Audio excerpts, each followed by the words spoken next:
जय जिनेन्द्र वंदितु सर्वसिद्धे धुवे ममल मणोवमं गदिं पते वोच्छामि समय पाहुड मिणिमो सुध केवली भणिदम। पंच परमेष्ठी भगवान की जय हो।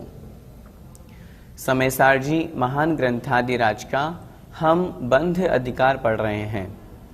कल की ज्ञानशाला की कक्षा में हमने समझा था जो ज्ञानी जीव है, जो ज्ञानी मुनि महाराज है, जो आत्म स्वरूप में लीन रहने वाले हैं, वे आहार संबंधी जो अधः कर्म का दोष है उससे रहित होते हैं। क्योंकि वे तो आत्म स्वरूप में लीन है, इसलिए उन्हें आहार संबंधी दोष कैसे लग सकता है? वे तो आत्मा का ध्यान कर रहे हैं। इसलिए आहार संबंधी जो दोष अधः कर्मादि कहे गए हैं, उन दोषों का वहां पर ज्ञानी जीव के ऊपर कोई प्रभाव नहीं पड़ता। वे दोष, वे पाप ज्ञानी जीव को नहीं लगते। आहार संबंधी सिर्फ अधः कर्म ही दोष नहीं होता है, औद्देशिक आदि भी दोष कहे गए हैं। आज की इस कक्षा में हम उसी आहार संबंधी जो और भी दोष हैं उनके बारे में समझेंगे। और यहाँ पर आचार्य महाराज कह रहे हैं जो ज्ञानी हैं, जो शुद्ध आत्मा में तल्लीन हैं, उन मुनि महाराज को आहार संबंधी वे औद्देशिक दोष भी नहीं लगते। देखिए गाथा क्रमांक 298। आधाकं मम उद्दे सियं च पुग्गलमयं इमं दव्वं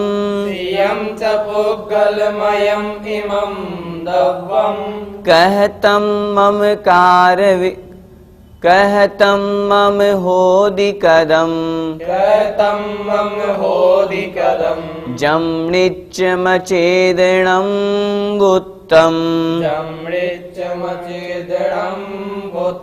बोलिए आधाकं मम उद्देश्यं च पुग्गलमयं इमं दव्वं कहतं मम होदि कदम जम्निच्चमचेदणं गुत्तम। आधाकं मम उद्देश्यं च पुग्गलमयं इमं दव्वं कहतं मम होदि कदम जम्निच्चमचेदणं गुत्तम। हम गाथा का शब्दशः अर्थ समझते हैं। आधा कम्मम उद्देश्यम, यहाँ पर उद्देश्यम शब्द एक ही है। अभी जो हमने उच्चारण किया उसमें भले ही हमने अलग अलग बोल दिया हो, लेकिन एक साथ एक ही शब्द में ग्रहण करना है, उद्देश्यम। आधा कम्मम अर्थात अधः कर्म, उद्देश्यम अर्थात औद्देशिक।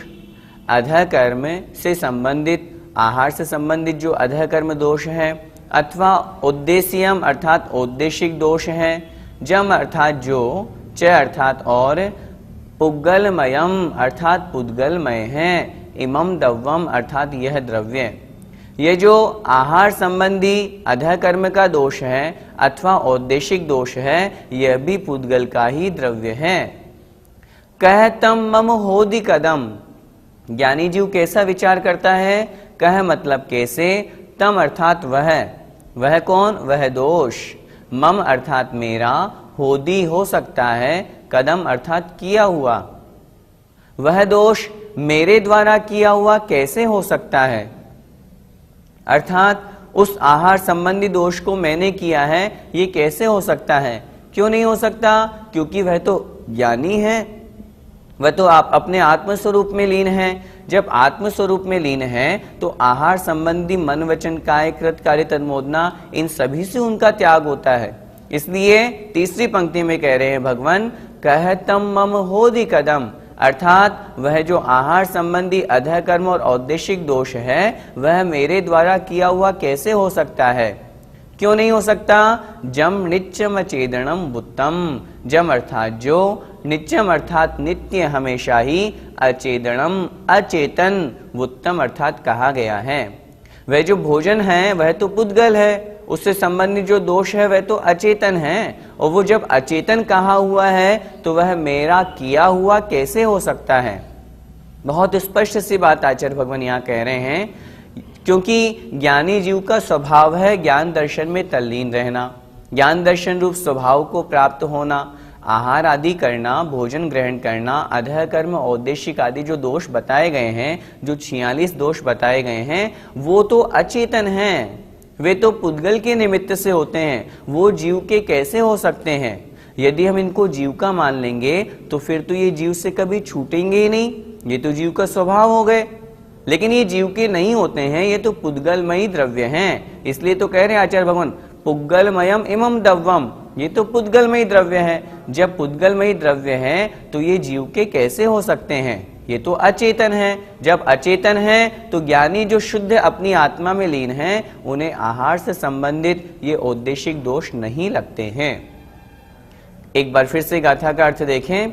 आधा कम्मम अर्थात अधः कर्म, उद्देश्यम अर्थात औद्देशिक, आदिक अर्थात आदि जो शब्द हैं, आदि जो दोष हैं, ये सब पुद्गलमयम इमम दव्वम, ये सब दोष पुद्गलमयी द्रव्य के हैं। कहतम मम होदि कदम, ज्ञानी जीव कैसा सोचता है, ये मेरे कैसे हो सकते हैं, मेरे द्वारा किए हुए कैसे हो सकते हैं? क्यों नहीं हो सकते? जम जो ये दोष हैं, ये नित्यम अर्थात हमेशा, नित्य, अचेदनम वुत्तम, अचेतन कहे गए हैं। ये तो अचेतन कहे गए हैं, तो फिर ये मेरे कैसे हो सकते हैं, अर्थात मेरे नहीं हो सकते। ज्ञानी जीव इस तरह का अपने आत्म स्वरूप में लीन होता है, इस कारण से मन वचन काय, कृत कार्य तन्मोदना, इन सब दोषों से वह रहित होता है। तत्संबंधी उस ज्ञानी जीव को कर्म का बंध नहीं होता, अपितु कर्मों की निर्जरा ही होती है। गाथा का भावार्थ देखें। यह अधः कर्म और औद्देशिक पुद्गलमयी द्रव्य है, यह मेरा किया हुआ किस प्रकार हो सकता है जो सदा अचेतन कहा गया है, और आत्मा तो चेतन है। जब आत्मा चेतन है तो अचेतन आत्मा का चेतन कैसे हो सकता है, अर्थात दोनों अलग अलग है, दोनों भिन्न स्वभाव वाले हैं। इस तरह का ज्ञानी का चिंतन होता है। भैया जी, अधः कर्म का क्या तात्पर्य है? यह एक आहार संबंधी दोष है। स्वयं अपने द्वारा जो बनाया हुआ है, जो संपन्न किया हुआ भोजन है, आहार है, वह कहलाता है अधः कर्म दोष। जैसा कि अभी बताया, हमने पिछली गाथा में भी, पिछली कक्षा में भी समझा था, अधः कर्म यह भोजन संबंधी, आहार संबंधी दोष हैं। ज्ञानी जीव का यहाँ पर क्या चिंतन होता है, वो स्वयं तो भोजन बनाता नहीं है, वो किसी को भोजन बनाने के लिए कहता तो है नहीं है, वो तो अनुमोदना भी नहीं करता, वो तो अपने आत्म स्वरूप में लीन है, वह तो शुद्धोपयोग को प्राप्त है, स्वसंवेदन ज्ञान से युक्त है। उस अवस्था में उस ज्ञानी जीव के अधः कर्म से संबंधित दोष कैसे लगेगा, अर्थात नहीं लग सकता। यही बात आचार्य भगवान यहाँ पर कह रहे हैं। ज्ञानी जीव के तो किसी भी प्रकार का मन वचन काय कृत कारित अनुमोदना 9 कोटि से उन अधः कर्म के दोषों का त्याग होता है। भैया जी, औद्देशिक दोष किसे कहते हैं? औद्देशिक दोष का तात्पर्य है उद्देश्य के द्वारा जो दोष लगा। उद्देश्य मतलब किसी को उद्देश्य लेकर के जो, यदि हमने आहार बनाया है या अपने उद्देश्य से आहार बनवाया है, वह दोष कहलाता है औद्देशिक दोष। जैसा कि हम चर्चा कर रहे हैं, यह भी आहार संबंधी ही दोष हैं, भोजन संबंधी दोष हैं। जैसे अधः कर्म का दोष, वैसे औद्देशिक दोष। औद्देशिक दोष में यदि कोई मुनि महाराज अपना स्वयं के लिए कह करके भोजन बनवाते हैं कि नहीं मैं तो बना नहीं सकता, तुम मेरे लिए ये भोजन बनवाना, तो वह औद्देशिक दोष के अंतर्गत आएगा। अगर कोई श्रावक ये कहे कि ये आहार मैं मुनि महाराज के लिए बना रहा हूं, तो ये श्रावक संबंधी औद्देशिक दोष कहलाएगा। मुनि महाराज की अपेक्षा से देखें तो जो ज्ञानी जीव है, जो आत्म संवेदन कर रहा है, वह तो इस तरह का विकल्प भी नहीं करेगा। वह विकल्प भी नहीं करेगा तो वह क्यों किसी को कहेगा कि मेरे लिए तुम भोजन बनाना या ये भोजन बनाना। इसलिए आचार्य भगवान यहाँ कह रहे हैं कि जो मुनि महाराज हैं वे इस औद्देशिक दोष से भी दूर होते हैं, यह दोष भी उन्हें नहीं लगता। भैया जी, वर्तमान में देखा तो जाता है कि मुनि आज को चौका लगाते हैं, तो क्या उद्देश्यक दोष नहीं हुआ? औद्देशिक दोष दो प्रकार से, एक श्रावक की अपेक्षा से, एक मुनि महाराज की अपेक्षा से। मुनि की अपेक्षा से औद्देशिक दोष कैसे होता है? यदि कोई मुनि कहे, पहली बात तो हम यहाँ पर यह समझें, यहाँ पर ज्ञानी जीव की चर्चा चल रही है। ज्ञानी से तात्पर्य है जो अपने आत्म स्वरूप में लीन है, वो तो इस तरह का दोष लगाते ही नहीं है। अब जो मुनि महाराज शुद्धोपयोग से च्युत हो गए और शुभोपयोग की अपेक्षा प्राप्त हो गए, शुभोपयोग में वो आहार कर रहे हैं, आहार ग्रहण कर रहे हैं, वहां पर भी वो औद्देशिक दोष नहीं लगाते। कैसे? हम इस बात को, हम शुभोपयोग की अपेक्षा अब हमें समझना है। कोई मुनि महाराज हैं, वो अपने लिए स्वयं कहेंगे नहीं कि मेरे लिए तुम ये आहार बनवाओ। अगर वो कहते हैं तो औद्देशिक दोष कहलाएगा। आपने प्रश्न किया, हम वर्तमान में जो चौके लगाते हैं वो तो मुनि के उद्देश्य से ही लगाते हैं, तो फिर तो वह औद्देशिक दोष लगाना। मैं आपसे निवेदन कर रहा हूं, औद्देशिक दो प्रकार का, मुनि की अपेक्षा से, श्रावक की अपेक्षा से। मुनि महाराज, कोई भी मुनि नहीं कहता है कि मेरे लिए तुम चौका लगाओ। हाँ, यदि कहते हैं तो दोष लगेगा मुनि को, लेकिन मुनि महाराज कहते नहीं हैं कि मेरे लिए तुम चौका लगाओ, मेरे लिए भोजन में ये बनाओ, मुझे ये पसंद है। अगर वो कहते हैं तो उन्हें औद्देशिक दोष लगेगा। दूसरी बात, आजकल कुछ सोनगढ़ियों की मान्यता है, वो ये कहते हैं कि चौके आदि लगाते हैं, ये सारा का सारा आहार तो मुनियों के लिए बनता है। जो मुनियों के लिए ही बनता है, साधुओं के लिए ही बनता है, तो फिर तो उन्हें ग्रहण करने में उन मुनि महाराज को भी औद्देशिक दोष लगेगा, श्रावकों को भी औद्देशिक दोष लगेगा। तो फिर तो वर्तमान में जो है वो सच्चे मुनि है ही नहीं है। अच्छी तरह से हमें इस बात को समझना है, औद्देशिक दोष मुनि की अपेक्षा। कैसे?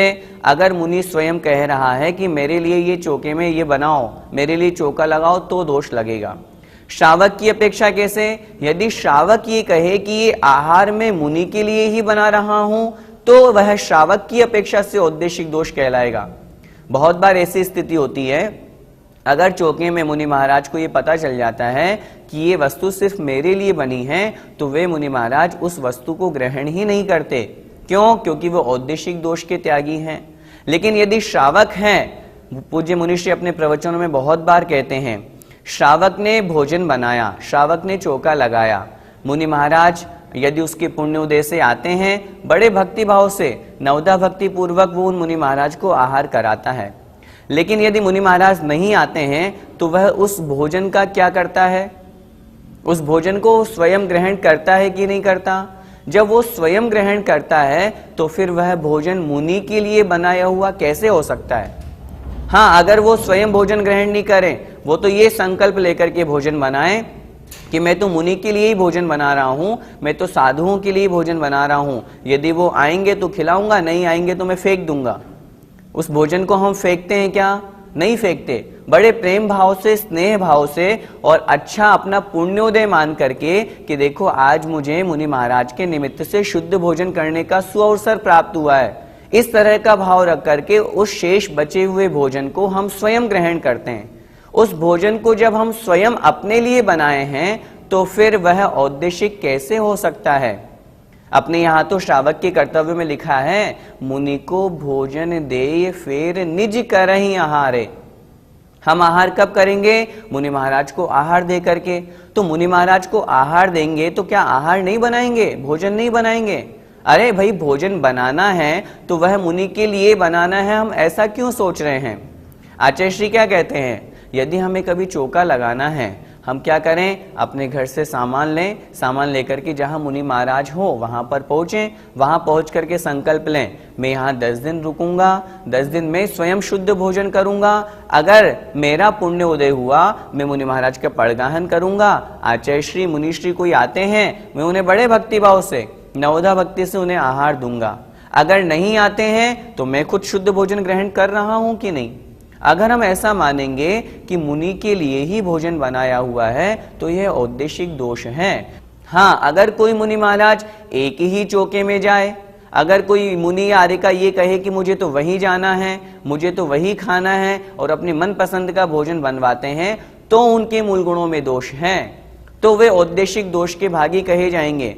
लेकिन जो सच्चे मुनि महाराज हैं, जो आगम के अनुसार चर्या कर रहे हैं, हम और आप श्रावक लोग मिलकर के उनके लिए चौका लगा रहे हैं, वे मुनि महाराज किसी भी अपेक्षा से औद्देशिक दोष के भागी नहीं हैं। आगमन के अनुसार चर्या करने वाले मुनि महाराज हैं। अरे एक दो मुनि महाराज यदि आगम के अनुसार नहीं है चर्या करने वाले, तो हम पूरे पंचम काल में मुनि ही नहीं होते हैं, ऐसा कैसे कह सकते हैं? हम चर्या तो देखें, जहां चर्या गड़बड़ हो हम तो खुद स्पष्ट कहते हैं। सच्चे गुरु अच्छी तरह से परख करके फिर हमें नमोस्तु करना चाहिए। जहां 28 मूल गुणों का पालन बहिरंग में नहीं दिख रहा, तो अंतरंग में कैसे होगा? हम उन्हें मुनि कैसे माने? 28 मूल गुण देख करके हम उन्हें नमोस्तु करेंगे। जहां 28 मूल गुणों का पालन नहीं हो रहा है, वो मुनि कहलाने की योग्य नहीं है। मूलाचार्य में स्पष्ट लिखा हुआ है। तो इसलिए औद्देशिक दोष उन मुनि महाराज की अपेक्षा से भी नहीं लगता। हाँ, श्रावक में फिर एक स्थान पर गया, एक उदाहरण से हम समझें। वहां पर देखा एक स्थान पर बाहर की तरफ भोजन बन रहा, एक अंदर किचन में भी भोजन बन रहा। उनसे पूछा, आप दो जगह भोजन क्यों बना रहे हो? उन्होंने उत्तर दिया, ये जो बाहर बन रहा है ये तो मुनि महाराज के लिए बन रहा है चौके में। पूछा, अंदर? अंदर हम लोगों के लिए बन रहा है, हम थोड़े ना ये वाला भोजन करेंगे जिसमें ना कोई नमक तेल मिर्ची न घी कुछ नहीं है। ये औद्देशिक दोष लगेगा श्रावक की अपेक्षा से। श्रावक ने उद्देश्य लेकर के, संकल्प लेकर के वो आहार मुनि महाराज के लिए बनाया है, इसलिए उन सज्जन को वहां दोष लगेगा। होना क्या चाहिए कर्तव्य? हम पूरा भोजन एक साथ बनाएं, मुनि महाराज आते हैं तो भोजन कराएं, आहार कराएं, अन्यथा हम स्वयं ग्रहण करें, और करते भी हैं। अब आप स्वयं विचार करो, अगर कोई मुनि महाराज 10 दिन का उपवास किए हैं, 11वें दिन वो पारणा के लिए, आहार के लिए निकले हैं, और हम सोचें कि हम तो जो खाते हैं वो खिलाएंगे, दाल बाटी आपने उनको खिला दी, तो क्या उनका पेट गड़बड़ नहीं होगा? क्या वो मुनि महाराज बीमार नहीं होंगे? यदि हम उनके स्वास्थ्य लाभ के लिए लौकी का पानी या फिर दाल का पानी पिलाते हैं या बनाते हैं, तो क्या इसमें क्या दोष है? इसमें कोई भी दोष नहीं है। यह हमें अच्छी तरह से स्पष्ट समझना है। औद्देशिक दोषों का नाम ले ले करके बहुत से सोनगढ़ियों ने वर्तमान के मुनि महाराजों को बदनाम कर दिया कि वर्तमान में मुनि नहीं होते हैं। ऐसा नहीं है। अगर कोई मुनि महाराज कहीं से विहार कर रहे हैं, रास्ता है 200 किलोमीटर का, यदि रास्ते में कोई भी दिगंबर जैन का घर नहीं है, तो क्या श्रावक चौका लेकर के नहीं चलेंगे? निश्चित रूप से चलेंगे। आपके हिसाब से तो फिर मुनि महाराज आहार ग्रहण नहीं करें, फिर तो समाधि ले लें। आप तो बैठे बैठे घर में सिद्धोपयोग की बातें करते हो, और जो मुनि महाराज अपनी चर्या का आगम के अनुसार पालन कर रहे हैं, आप उनके ऊपर दोष लगाते हो। ऐसे कैसे बात बनेगी? अगर वो विहार कर रहे हैं, श्रावक का कर्तव्य है कि वो चौका लेकर के साथ में चलें। उसने स्वयं संकल्प लिया है कि मैं स्वयं भोजन ग्रहण करूंगा। अगर मुनि महाराज आते हैं तो मैं उन्हें पड़गाहन करके उनको आहार दूंगा। मुनि महाराज के उद्देश्य से बनाया हुआ आहार यदि श्रावक बनाता है तो वह श्रावक का औद्देशिक दोष है। लेकिन कोई भी श्रावक एकमात्र मुनि के लिए भोजन नहीं बनाता। पूज्य मुनिश्री बहुत बार अपने प्रवचनों में कहते हैं, जो श्रावक ने भोजन बनाया, जो चौका लगाया, अगर मुनि महाराज नहीं आए तो क्या वह उस भोजन को फेंकता है कि मुनि महाराज नहीं आए, मैं तो उनको उद्देश्य से बनाया था, अब मुझे भी ग्रहण नहीं करना, मैं तो फेंक देता हूँ इसको। लेकिन कोई भी श्रावक ऐसा नहीं करता। वो स्वयं उस भोजन को, उस आहार को बड़े आनंद के साथ में ग्रहण करता है। और चौके का भोजन तो वैसे ही बड़ा स्वादिष्ट होता है। हम जो कितने भी माल मलिदा खा लें, लेकिन जो नीरस भोजन में जो आनंद आता है, आचार्य श्री जो आहार करके गए, उनके बाद में जो शेष बचा हुआ भोजन है, उसको ग्रहण करने में जो आनंद है, वो 3 लोक का कितना भी स्वादिष्ट भोजन मिल जाए तो भी नहीं मिल सकता। तो ऐसे उस भोजन को हम ग्रहण करते हैं, वहाँ औद्देशिक दोष नहीं आता है। अच्छी तरह से हम इस औद्देशिक दोष को समझें। जो ज्ञानी जीव शुद्धोपयोग में लीन हैं, उनके तो किसी अपेक्षा से दोष है ही नहीं है। लेकिन जो शुभोपयोग को प्राप्त है, ऐसे मुनि महाराज को भी अपने उद्देश्य से उन्होंने नहीं बनवाया है, कह करके उन्होंने नहीं बनवाया है, इसलिए उनको भी कोई दोष नहीं है। श्रावक ने भी मात्र स्वयं के लिए या मुनि महाराज को उद्देश्य लेकर के नहीं बनाया है। वो स्वयं के लिए भी वो स्वयं भी भक्षण करेगा, स्वयं भी खाएगा, मुनि महाराज आएंगे तो उनको भी कराएगा। इसलिए श्रावक की अपेक्षा से भी वहाँ पर कोई औद्देशिक दोष नहीं है। हाँ, अगर दोनों अपेक्षा से कोई उद्देश्य को लेकर के बनाया जाता है तो वहाँ औद्देशिक दोष मानने में हमें कोई आपत्ति नहीं है। इस गाथा का पद्यानुवाद पढ़ते हैं। औद्देशिकादि सब कर्म निरे निरे हैं, चैतन्य से रहित है, जड़ता धरे हैं। हूँ ज्ञानवान जब में मुझसे कराया, कैसा गया वह नहीं कुछ जान पाया। ये औद्देशिक जो दोष हैं ये उस जीव के द्वारा, ज्ञानी जीव के द्वारा स्वयं किए हुए नहीं हैं। अगली गाथा में भी वही बात आचार्य भगवान कह रहे हैं, स्वयं के द्वारा किए हुए नहीं हैं और मेरे द्वारा कराए हुए भी कैसे हो सकते हैं। वही बात आचार्य भगवान अगली गाथा में कह रहे हैं, देखें।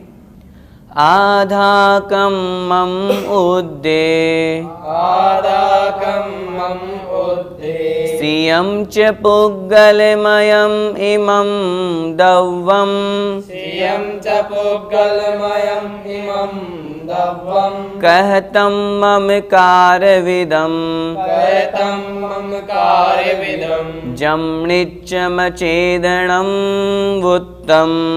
नित्यमचेदनं वुत्तम। बोलिए, आधाकं मम उद्देश्यं च पुग्गलमयम् इमं दव्वं, कहतं मम कारविदं, जम्निच्चमचेदनं वुत्तम।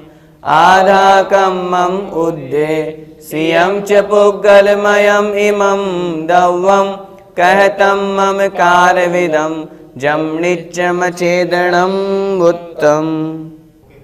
गाथा क्रमांक 299 का अर्थ समझें। आधाकं मम उद्देश्यम, जैसा कि पूर्व गाथा में कहा गया, अधः कर्म और औद्देशिक दोष च पुद्गलमयम इमं दव्वम, ये सब पुद्गलमय द्रव्य के हैं। ये दोष किसके हैं? पुद्गलमय भोजन के, आहार के हैं। कहतम मम कारविदम, कह अर्थात कैसे, तम अर्थात वह दोष, मम अर्थात मेरे द्वारा, कारविदम कराए जा सकते हैं। वे दोष मेरे द्वारा कैसे कराए जा सकते हैं, मेरे द्वारा कैसे किए जा सकते हैं। जम नित्यम चेदनम बुत्तम, जो कि नित्य अचेतन कहे गए हैं। ये दोष तो पुद्गल के हैं, पुद्गल अचेतन हैं। जब ये अचेतन कहे गए हैं तो फिर ये मेरे द्वारा कैसे कराए जा सकते हैं। जैसा कि पूर्व में गाथा में पढ़ा था, मेरे द्वारा कैसे किए जा सकते हैं, ठीक उसी प्रकार ये मेरे द्वारा कैसे कराए जा सकते हैं। अर्थात ज्ञानी जीव तो अपने आत्मस्वरूप में लीन हैं, उन ज्ञानी जीव के ये दोष कैसे होंगे, अर्थात उनके द्वारा ये दोष भी नहीं कराए जाते, इस तरह का उनका तो भाव भी नहीं होता। गाथा सरल है, इसलिए हम इसका भावार्थ देखते हैं। यह अधः कर्म और औद्देशिक पुद्गलमय द्रव्य है, वह मेरे द्वारा किस प्रकार कराया जा सकता है, जो सदा अचेतन कहा गया है। ये दोष तो अचेतन है, पुद्गल के हैं, इसलिए चेतन आत्मा के द्वारा कैसे कराए जा सकते हैं, अर्थात नहीं कराए जा सकते। जब हम चौका लगाते हैं तो देखते हैं कि हम मुनि के लिए कुछ विशेष तो बनाते हैं, लेकिन इसमें कुछ दोष लगेगा। विशेष बनाने से तात्पर्य यहाँ पर हम इतना समझें, अगर हमारे घर में कोई मेहमान आता है, हम तो प्रतिदिन जो भोजन करते ही हैं, लेकिन जब कोई मेहमान आते हैं तो हमारा मन होता है कि हम उन्हें विशेष भोजन कराएं। ठीक उसी प्रकार मुनि महाराज हमारे चौके में पधारे हैं, अतिथि हैं वे हमारे, तो हम खुद चाहेंगे कि हाँ, हम उनके लिए अच्छा भोजन बनाएं, विशेष भोजन बनाएं। तो अगर विशेष भोजन बना रहे हैं तो इसमें दोष नहीं है। हमने मुनि महाराज को उद्देश्य लेकर के भोजन नहीं बनाया कि हम उन्हीं के लिए स्पेशल बना रहे हैं। अगर वो भोजन मुनि महाराज नहीं करेंगे तो क्या हम ग्रहण नहीं करेंगे? हम तो स्वयं ग्रहण करेंगे ही करेंगे। लेकिन एक बात सभी श्रावक जो यह सुन रहे हैं उनसे भी मैं बड़ी विनम्रता से निवेदन करना चाहता हूँ। आजकल चौकों में इस तरह की होड़ लग गई है। बहुत से लोग आपस में, अरे उनके यहाँ चौके में गए थे, 50 सामग्री बनी थी, अगर हम नहीं बनाएंगे तो हमारी इज्जत डाउन हो जाएगी। हमें चौके में वही बनाना चाहिए जो हम स्वयं खाते हैं। बहुत से लोगों को तो मैंने देखा जो चौका लगाने से ही डरते हैं, बोलते हैं भैया जी क्या चौका लगाएं, इतना सारा सामान तो हमारे 7 दिन में और महीने भर में ख़त्म होता है, जो एक दिन के चौके में हो जाता है। मैं आपसे बहुत स्पष्ट निवेदन कर रहा हूँ, कोई भी मुनि महाराज नहीं कहते कि आप हमारे लिए ये बनाओ। ये हम श्रावकों की बुद्धि भ्रष्ट हो गई है, जो हम देखा देखी में इतना करते हैं। हम क्या बनाएं जो हम स्वयं खाते हैं? अरे हम दाल रोटी खाते हैं, हम दाल रोटी बनाएं। मुनि महाराज आएंगे, बड़े प्रसन्न भाव से भोजन ग्रहण करके जाएंगे, बड़े खुश होकर के जाएंगे। लेकिन उस चक्कर में हम होड़ा होड़ी में लग जाते हैं, वो हमें नहीं करना चाहिए। हम अपने जितना हमारा शक्ति है यथाशक्ति हम दान करें, उस अनुसार आहार बनाएं।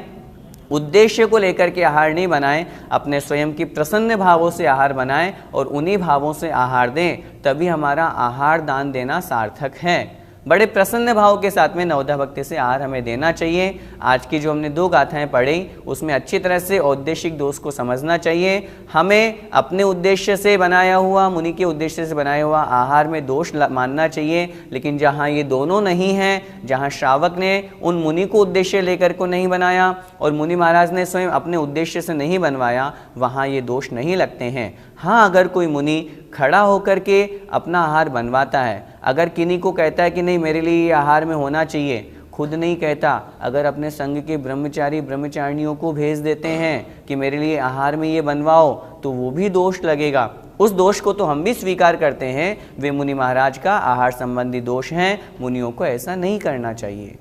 आइए इस गाथा का पद्यानुवाद पढ़ते हैं। औदेशिकादि सब कर्म निरे निरे हैं, चैतन्य से रहित है जड़ता धरे हैं। ज्ञानी विचार करते मुनिराज ऐसा, वो अन्य कर्म जड़ कर्म मदीय कैसा। जो शुद्धोपयोग में लीन है, विज्ञानी जीव तो यही विचार करते हैं, ये तो कर्म जड़ कर्म है, पुद्गल है, ये मेरा कैसे हो सकता है। इस तरह की शुद्धोपयोग की ज्ञानी जीव की परिणति होती है। जय जिनेंद्र।